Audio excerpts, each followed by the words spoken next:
এই কার্ডটি এখন এই ফর্মটি ফিল আপ করার পদ্ধতি কি? এই ফর্মটি ফিল আপ করার পদ্ধতি, বিভিন্ন মানুষ বিভিন্ন প্রশ্নের সম্মুখীন হয়েছে। খুবই শর্টকাটে বলতে হবে কিভাবে এই ফর্মটাকে ফিল আপ করা যায়। যেমন এখানে প্রথম দেওয়া আছে জন্ম তারিখ। একটা মানুষের জন্ম তারিখ কোনটা দেওয়া যায়? একটা আধার কার্ডে আলাদা, ভোটার কার্ডে আলাদা থাকে। তো এই জায়গাতে কোন জন্ম তারিখটা দিলে হবে? বেশ। দ্বিতীয় আর কি সমস্যা আছে? আর সমস্যা আধার নাম্বার। আধার নাম্বার কোনটা দেওয়া যাবে? আধার নাম্বার তো একটাই, এত অসুবিধা নাই। মোবাইল নাম্বার, মোবাইল নাম্বারের মধ্যে একটা মানুষের দুটো নাম্বার আছে, কিন্তু কোন নাম্বারটা দিবে এখানে? যেটা মোবাইল আধার ভোটার কার্ডের সঙ্গে লিঙ্ক করা আছে, না যেটা আধার কার্ডের সঙ্গে লিঙ্ক করা আছে?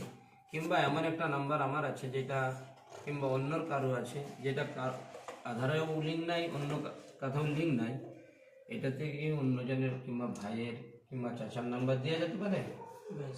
আর কি কোশ্চেন? পিতা অভিভাবকের নাম।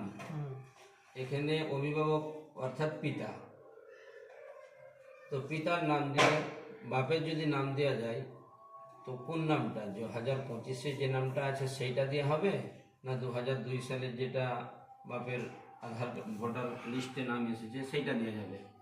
কিংবা বাপের ভোটার কার্ডের নাম আলাদা, আর যার আধার কার্ড বাপের নাম সেখানে আলাদা অক্ষরের মধ্যে, তো কোন নামটা দিলে এখানে সমস্যার সমাধান?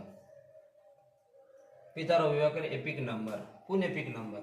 2025-এর না 2002 সালের যে ভোটার লিস্ট বার হয়েছে সেইটা? মায়ের নাম, একই সমস্যা। একই সমস্যা, বুঝলাম। এবার নিচে নিচে নিচে সর্বশেষে এইটা, এখানে কোন ব্যক্তির নাম লেখা হবে? যার 2025-এ নাম আছে, না 2002 সালের যে ভোটার লিস্টে যে নামটা ইলেকশন কমিশন বার করেছে সেইটা দেওয়া যাবে?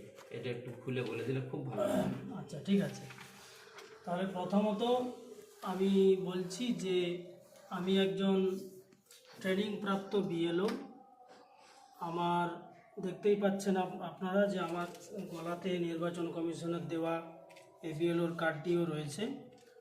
তো আমাদের কাজ হলো যেমন মানুষের কাছে এই সমস্ত ফর্ম পৌঁছে দেওয়া এবং তাদের কাছ থেকে কালেক্ট করা, এবং তার সাথে সাথে তারা ফিল আপ করে দিলে আমাদের এন্ট্রি করা। এইটি কাজ নয়, বরং আরও একটি কাজ হলো যে সমস্ত ভোটারকে ভয়মুক্ত করা এবং তাদের বিভিন্ন কনফিউশন দূর করাটাই আমাদের দায়িত্ব।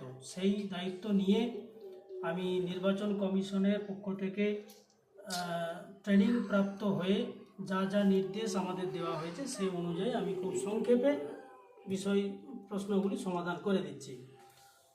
প্রথমত, এই ফর্ম ফিল আপের ব্যাপারে যদি কেউ দুটো সূত্র মনে রাখে তাহলে সব কোশ্চেনের অ্যান্সার কিন্তু তার কাছে পরিষ্কার। প্রথম সূত্র হলো যে উপরের যে প্যারাটা আছে, এই প্যারাতে যা কিছু লেখা হবে সবটাই 2025 সালের ভোটার লিস্ট অনুযায়ী। 2025 সালের ভোটার লিস্ট অনুযায়ী এইটা ফিল আপ হবে। আর দ্বিতীয় প্যারাটাতে 2002 সালের ভোটার লিস্ট অনুযায়ী। তাহলে এই সূত্র, উপরটায় হবে 2025-এর লিস্ট অনুযায়ী, নিচেটা হবে 2002 সালের লিস্ট অনুযায়ী। আচ্ছা, এরপর একটুখানি বলতেই হয় জন্ম তারিখ, সেটা তো লিস্ট অনুযায়ী বলতে লিস্টে সবের জন্ম তারিখটা ক্লিয়ার দেওয়া নেই। যদি কারো ক্লিয়ার দেওয়া থাকে সে তো ওই অনুযায়ী লিখে দেবে। আর যদি কারো ভোটার লিস্টে ডেট অফ বার্থ লেখা না থাকে বরং বয়স লেখা থাকে, তাহলে সে বয়সটাকে ক্যালকুলেট করে হিসাব করে যেমনটা আসবে তেমনটি বসিয়ে দেবে সংখ্যায়। তার মানে কি বোঝা গেল যে এটা অবশ্যই 2025-এর ভোটার তালিকা অনুযায়ী। 2 নম্বর মোবাইল নাম্বার, এটাও তো 2002-এর 25-এর লিস্ট অনুযায়ী বলতে দেখা যাবে কারো মোবাইল নাম্বার অ্যাড নাই, যদি কারো থাকে তাহলে সেই অনুযায়ী।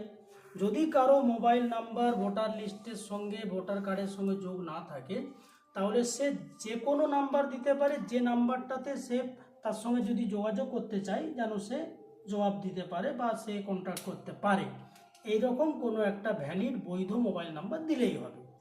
পরবর্তীতে ওটার লিঙ্ক যদি সে করতে চায় যেন করতে পারে। 3 নম্বর। এবার 4 নম্বর হচ্ছে যে পিতা বা অভিভাবকের নাম। তবে এখানে অবশ্যই একটা জিনিস মাথায় রাখতে হবে যে এই জায়গাটাতে এসে আপনার 2025-এর লিস্ট অনুযায়ী নয়, এটা হচ্ছে সূত্রের ব্যতিক্রম। হ্যাঁ, প্রত্যেকটা সূত্রে একটা করে ব্যতিক্রম থাকে, তো এটা হলো সূত্রের ব্যতিক্রম। কারণ 2025-এর লিস্ট অনুযায়ী দেখা যাবে কারো পিতার নামের জায়গায় অভিভাবক স্বামী করা আছে, সেখানে কিন্তু আপনাকে বাধ্যতামূলকভাবে পিতার নামটাই লিখতে হবে, সেটা 25-এ থাক চাই না থাক। তাহলে এটা সূত্রের ব্যতিক্রম হয়ে গেল। এরপর এপিক নাম্বার 2025-এর লিস্ট অনুযায়ী যদি থাকে, যদি না থাকে দেওয়ার দরকার নেই। মায়ের নামটাও তাই, এটা 2025-এর লিস্ট অনুযায়ী এপিক নাম্বারটা, যদি থাকে তাহলে, না থাকলে তাহলে নামটা। আচ্ছা, এরপরে নিচেরটা তো পুরোপুরি 2002-এর লিস্ট অনুযায়ী। এই হলো টোটাল ওই সূত্রের মধ্যে। যেমন এবার আপনি একটা প্রশ্ন করুন, আমি আপনাকে সূত্রে মিলিয়ে দিচ্ছি। আপনি প্রশ্ন করুন, আপনি হয়তো প্রশ্ন করতে চাইবেন যে নিচেরটা বাংলায় লেখা হবে না ইংরাজিতে, তাহলে ওটাই সূত্র 2002-এর লিস্ট অনুযায়ী। তাহলে লিস্টটা তো আপনি বাংলায় পেয়েছেন, তাহলে বাংলায় লিখবেন। এই উপরেরটা ইংরাজিতে ফিল আপ হবে না বাংলায়, ওই সূত্র 2025-এর লিস্ট অনুযায়ী। সে 2025-এর লিস্টে ইংরাজি দেখতে পাচ্ছেন, আপনি ইংরাজিতে ফিল আপ করবেন। তবে অনেক জায়গায় বাংলাতেও লিস্ট থাকতে পারে, তবে ইংরাজিতে ফিল আপ করলে একটা সুবিধা হবে কি, যে আমরা যখন এটাকে আপলোড করছি তখন কিন্তু আর বাংলা ফরম্যাটটা আমরা পাচ্ছি না, ইংরাজি। তাহলে আপনি বাংলায় লিখে দিলেন, এইবার আমি ফিল আপ করার সময় ইংরাজি ফিল আপ করতে গিয়ে আমি আমার মতো করে বানানটা লিখে দিচ্ছি, তাতে আপনার সঙ্গে মিল নাও হতে পারে। যদি আপনার বাবা বা মা মৃত হয় তাহলে এখানে এপিক নাম্বার দিয়ে সার্চ করলে ওই সঠিক নামটা আমি পাচ্ছি না, তো আমাকে নামটা ওখানে টাইপ করে বসাতে হবে।